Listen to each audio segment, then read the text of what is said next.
Pemazmur Daud berkata, dalam hatimu aku menyimpan janjimu, supaya aku jangan berdosa terhadap engkau. I keep your word, your promise in my heart, supaya aku jangan berdosa. I will not sin against you. Pada saat firman itu tidak ada dalam kehidupan kita, firman itu tidak akan menjaga kehidupan kita, firman itu tidak akan melindungi kita, firman itu tidak akan berguna bagi kehidupan kita. Kalau kita tidak taruh firman itu dalam hati kita, kita tidak tinggal di dalam firman itu, kita tidak melakukan firman itu, maka firman itu tidak akan ada hasilnya di dalam kehidupan kita. Di kitab Yakobus dikatakan di sini, hendaklah kamu menjadi pelaku firman, bukan hanya pendengar saja. Sebab jika tidak demikian, kamu menipu dirimu sendiri.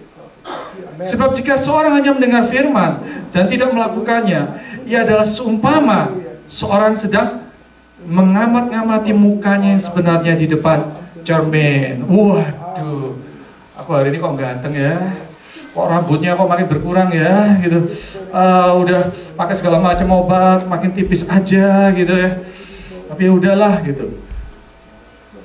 Baru kita berpaling, kita sudah lupa wajah kita.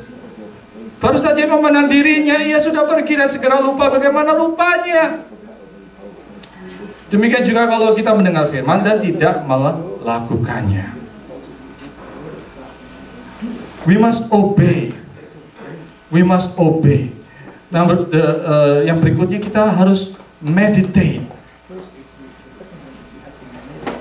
Kita harus merenungkannya, menjadikan firman itu kesukaan bagi kita.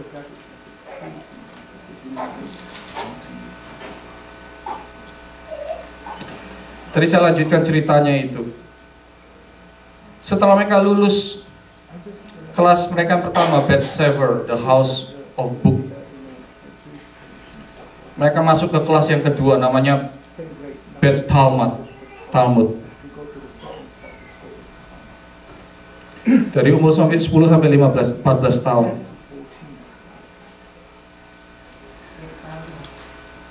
Di dalam kelas Beth Talmud mereka harus menghafalkan berapa buku lagi kira-kira? Kalau yang tadi pertama menghafalkan berapa buku? 5, betul? Kejadian, Keluaran, Imamat, Bilangan, Ulangan. Ada yang di sini nggak tahu mungkin 5 buku ini apa ya? Belum pernah dengar ya.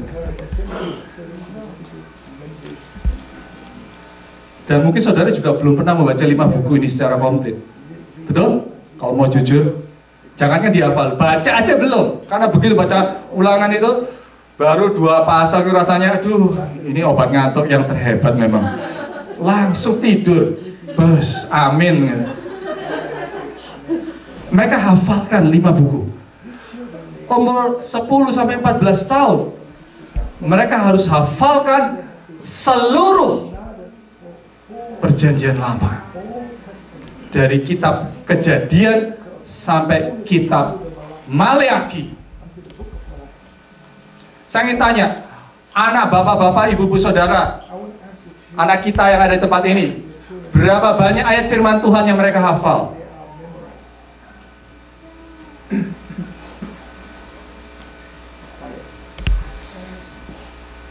Sebagai comparison, berapa banyak bintang film yang mereka tahu, film-film yang mereka tahu, pakaian yang mereka tahu, komik-komik yang mereka tahu, game yang mereka tahu. Is that amazing kapasitas anak-anak kita? Tahun lalu saya buat eksperimen. Selama liburan saya dudukkan mereka, saya minta mereka hafalkan firman Tuhan. Dalam waktu seminggu, 2 minggu, dengan waktu cepat, mereka bisa menghafalkan banyak firman Tuhan. Cepat. You know, kita kadang-kadang nggak mengerti kapasitas memori anak-anak kita. Berapa banyak waktu terbuang tanpa kita pakai dengan baik. Padahal inilah saatnya kita mendidik mereka untuk menghafalkan ayat-ayat firman Tuhan. Umur 14 tahun, Kejadian sampai Maleaki, mereka bisa hafalkan. Bukankah itu suatu hal yang luar biasa sekali?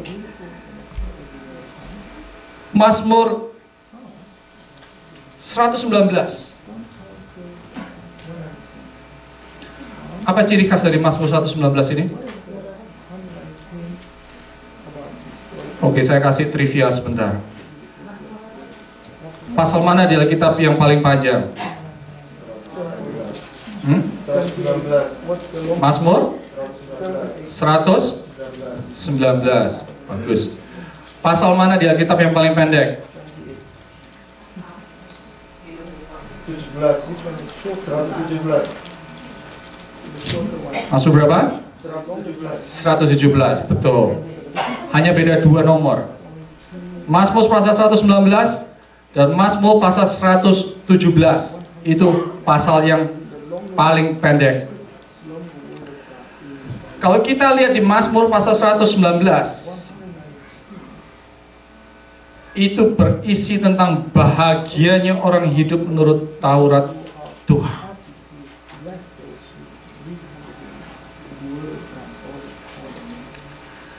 Kalau kita mau belajar meresapi firman Tuhan ini, kita akan baca pasal 119 ini dan kita renungkan. Kenapa Daud membuat suatu pasal yang begitu panjang 176 ayat hanya berisi tentang kerinduannya tentang firman Tuhan? Mengapa dia menulis begitu banyak ayat-ayat ini dan hanya ditujukan kepada satu, bahwa firman Tuhan itu luar biasa.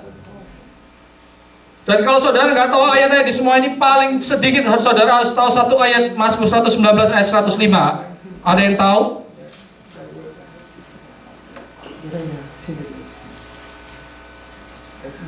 Mazmur pasal 119 ayat 105. Firman-Mu adalah pelita bagi kakiku dan terang bagi jalanku. Amin. Kita ini diberikan suatu berkat yang luar biasa oleh Tuhan untuk kita bisa menikmati janji-janji Allah itu.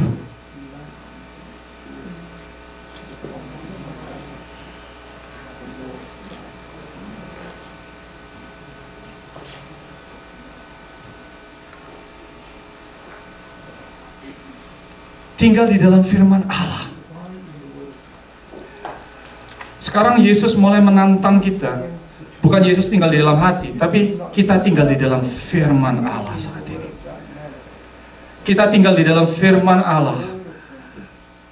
Firman Allah adalah pagar-pagar yang membatasi kehidupan kita, sehingga kita tidak keluar dari jalur yang Tuhan ingin berikan kepada kita.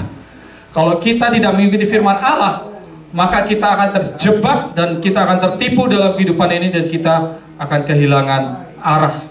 Karena itu kita harus kembali lagi, renungkan firman Allah, tinggal dalam firman-Nya, simpan janji Allah, lakukan firman Allah itu, baru kehidupan kita bisa berbuah.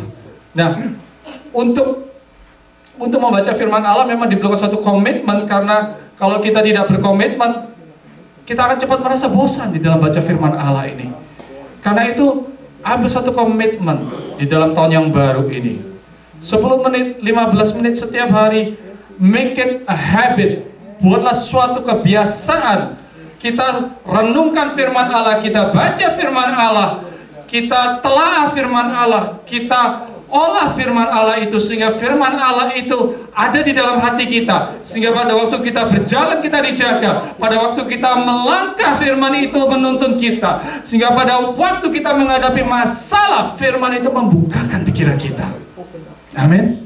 Kita tidak menunggu sampai kita mendapat masalah sampai kita membaca dan merenungkan firman Allah itu, tetapi setiap krisis di dalam kehidupan kita menunjukkan bahwa kita belum hidup di dalam firman Allah.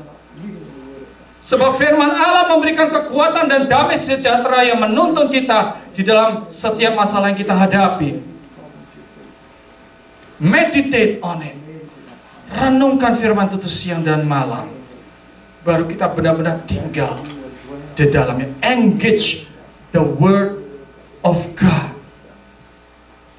Engage the word of God. Masukkan firman itu dalam sumsum. Masukkan firman itu dalam tulang kita. Masukkan firman itu dalam kepribadian kita. Masukkan firman itu dalam konsep-konsep pikiran kita. Masukkan firman itu di dalam segala aspek kehidupan kita. Maka hidup kita akan dirubah. Kita akan dirubah menjadi seperti yang baru lagi jika kita diubah oleh firman Allah itu. Haleluya. Dan yang kedua, tinggal di dalam Yesus itu berarti adalah tinggal di dalam kasih Allah. Tinggal dalam kasih Allah. Katakan sama-sama, tinggal dalam kasih Allah. Seperti Bapa telah mengasihi aku, demikian juga aku telah mengasihi kamu, tinggallah dalam kasihku itu. Tinggal dalam kasih Allah berbicara banyak hal. Bisa berbicara tinggal dalam hadiratnya. Saya masih ingat 23 tahun yang lalu waktu saya baru bertemu dengan Yesus. Setiap hari Sabtu pagi saya selalu datang di tempat doa. I'm not a pastor, I'm not an activist, saya bukannya siapa-siapa, tetapi ada satu hal yang saya rindu, hadirat Allah. Saya selalu datang tiap hari Sabtu waktu itu. Biarpun agak jauh, saya selalu hadir. Biarpun dingin, saya selalu hadir. Dan saya nikmati hadirat Allah yang luar biasa. Tinggal di dalam kasih-Nya itu berarti juga kita tinggal di dalam hadirat-Nya. Tinggal dalam kasih juga berkata bahwa kita tinggal dalam perlindungan-Nya. Mazmur 117 ayat 8 berkata, peliharalah aku seperti biji mata, sembunyikanlah aku di dalam naungan sayap-Mu. Hide me under your wings. Supaya kita merasa ada satu perlindungan dalam tangan Tuhan. Bahaya apapun yang kita akan alami, as we see that the storm that has been coming berapa bulan ini dari Sandy, dan kemarin ini ada badai lagi, stop, and there will be a lot of storms coming. Sebelum kita mengalami suatu krisis di dalam badai-badai yang datang dalam kehidupan kita, kita belajar berlindung di dalam kasih Allah, belajar tinggal di dalam hadirat Allah, di dalam perlindungannya. Mazmur 31 ayat 20 berkata, engkau menyembunyikan mereka dalam naungan wajah-Mu terhadap persekongkolan orang-orang, engkau melindungi mereka dalam pondok terhadap perbantahan lidah. Tempat hadirat Allah adalah tempat terbaik dalam perlindungan kehidupan kita. Allah adalah kasih. Kita kembali kepada sifat Allah. Seperti Bapa telah mengasihi aku, demikian juga aku telah mengasihi kamu. Tinggallah di dalam kasih-Ku itu. Amin. Kita belajar tinggal dalam kasih Allah. Kita tinggal di dalam New York, tapi kita tidak mengizinkan kebudayaan New York itu masuk dalam pikiran kita. Ada amin? Kita mungkin nyetir di kota New York, tapi jangan izinkan iklim kota New York ini masuk dalam pikiran kita. Kita harus tinggal dalam kasih Allah. Kita mungkin tinggal di dalam suasana yang begitu kompetitif di dalam kota ini, tetapi kita tidak tinggal, hati kita tidak tinggal dalam kota ini. Hati kita tinggal dalam kasih Allah. Matius 22 sebagai refleksi daripada firman tadi kita baca, kitab Ulangan berkata, kasihlah Tuhan Allahmu dengan segenap hatimu, dengan segenap jiwamu, dengan segenap akal budimu. Agar kita dapat tinggal dalam kasih Allah, kita harus mengenal kasih Allah terlebih dahulu. Kita tidak mengalami kasih Allah, karena itu kita tidak bisa tinggal dalam kasih Allah. Kalau kita tidak merasakan bagaimana Allah itu mengampuni dosa-dosa kita, kita tidak bisa merasakan kasih Allah di dalam kehidupan kita. I remember the moment I was saved 23 years ago. I was a wretch. Saya ini orang berdosa, saya ini orang buangan, saya ini orang tidak berguna, saya ini sudah mestinya masuk neraka, saya ini mestinya sudah hancur, saya ini sampah masyarakat. But God saved me.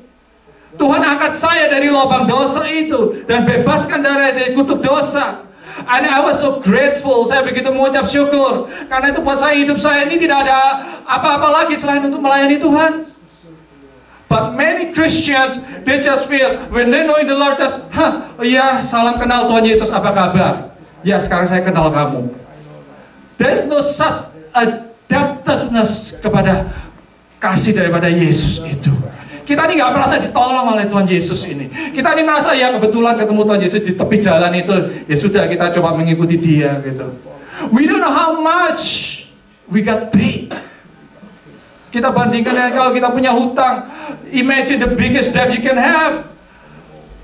500,000, 20 million mungkin engkau dikejar-kejar oleh orang, mana bayar hutangmu ini. Kalau engkau tidak bayar, engkau akan masuk penjara. Atau kalau enggak, engkau mungkin akan dibunuh keluargamu ini. Engkau dikejar bertahun-tahun dengan hutangmu ini, dan engkau tidak ada jalan keluar. Pada suatu hari seorang datang berkata, aku akan bayar lunas hutangmu ini. Out of nowhere. And he said, why you paid? You have nothing to do with me. And I said, because I love you. And I want to save your life. And that's exactly what Jesus did for us. Dia bayar hutang kita lunas.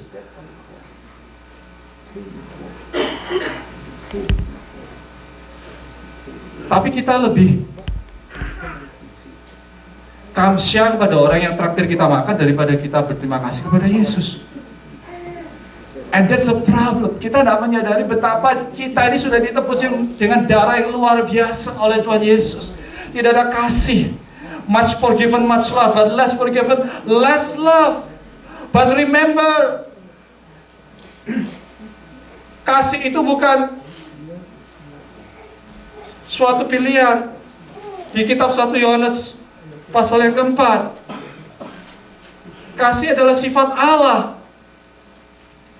Di dalam 1 Yohanes pasal yang keempat, mulai ayat ke-7, saudara-saudaraku kekasih, marilah kita saling mengasihi.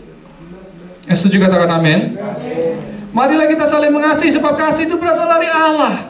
Dan setiap orang yang mengasihi, garis bawahi, setiap orang yang mengasihi lahir dari Allah. Kita jangan bilang mengasihi itu susah, mengasihi tidak mudah. Bagaimana kita harus mengasihi? Kita sendiri masih susah. I don't need to hear that words. Sebab Allah juga nggak mengatakan hal itu. Dia berkata setiap orang yang lahir dari Allah mengasihi dan mengenal Allah. Barang siapa tidak mengasihi, satu, dia tidak mengenal Allah. Sebab Allah adalah kasih. Haleluya. Do you live in His love? Apakah kita tinggal dalam kasih Allah? Kalau kita masih struggling, masih bergumul di dalam mengasihi orang, berarti kita belum tinggal dalam kasih Allah itu. Amin. Kita belum tinggal dalam kasih Allah itu. Kita masih kesusahan untuk mengasihi. Kita belum mengerti kasih Allah itu. Dalam hal inilah kasih Allah dinyatakan di tengah-tengah kita, bahwa Allah telah mengutus anaknya yang tunggal ke dalam dunia. Kita sudah menghafalkan Yohanes 3:16, tapi kita lupa mengapa Dia mengirimkannya, supaya kita hidup olehnya. Inilah kasih itu, bukan kita yang telah mengasihi Allah, tapi Allah yang mengasihi kita dan telah mengutus anaknya sebagai pendamaian bagi dosa-dosa kita. Saudara kekasih, jika Allah mengasihi demikian, mengasihi kita, maka haruslah kita juga saling mengasihi. Tidak ada seorang pun yang pernah melihat Allah. Jika kita saling mengasihi, Allah tetap dalam kita dan kasih-Nya sempurna di dalam kita.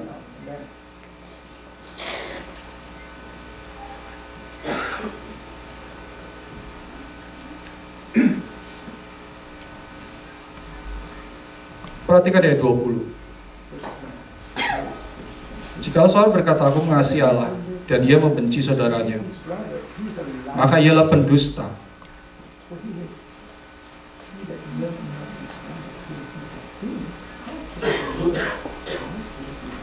Karena barang siapa tidak mengasihi saudaranya yang dilihatnya, tidak mungkin mengasihi Allah yang tidak dilihatnya.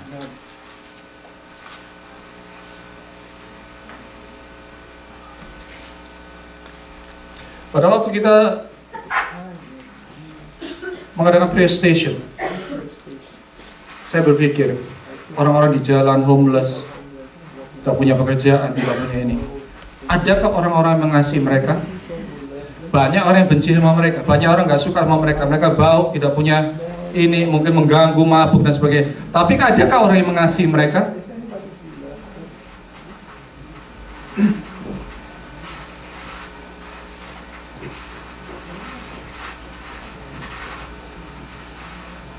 Allah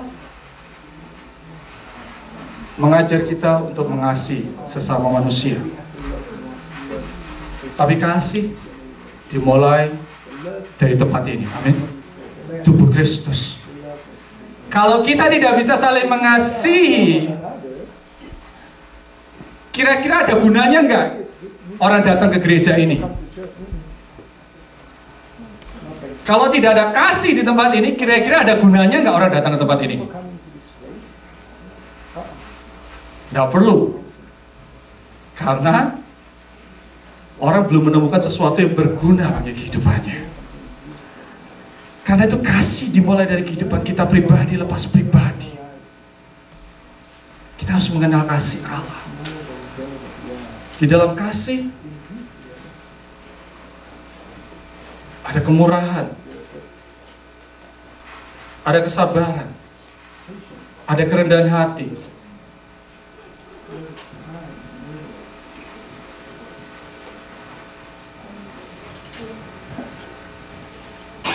Di dalam buah-buah roh yang kita rindukan untuk terjadi di Galatia pasal 5, bahwa buah-buah roh adalah kasih, sukacita, damai sejahtera, kesabaran, kemurahan, kebaikan, kesetiaan, kelemah lembutan, dan penguasaan diri. Itu saudara harus hafal. Galatia 22 sampai 23a, hafalkan buah-buah roh ini. Hafalkan 1 Korintus 13 ayat 4. Kasih itu sabar, kasih itu murah hati. Ia tidak sombong, tidak membanggakan diri. Hafalkan ayat itu. Kita belajar memeditasi firman Allah ini, sehingga firman Allah ini menjadi bagian dari kehidupan kita. Saya akan tutup dalam satu ayat, satu firman. Dan saya ingin beritahu kepada saudara, firman ini bukan datang dari saya. Kemarin waktu doa ada yang memberitahu saya tentang firman ini. Dan yang lucu, siangnya dikonfirmasi lagi sama istri saya. Padahal nggak janjian gitu. Kita buka di kitab Matius pasal yang ke-7. Matius pasal yang ke-7.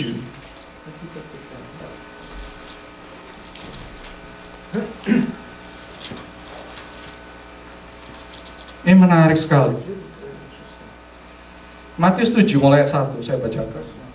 Jangan kamu menghakimi supaya kamu tidak dihakimi.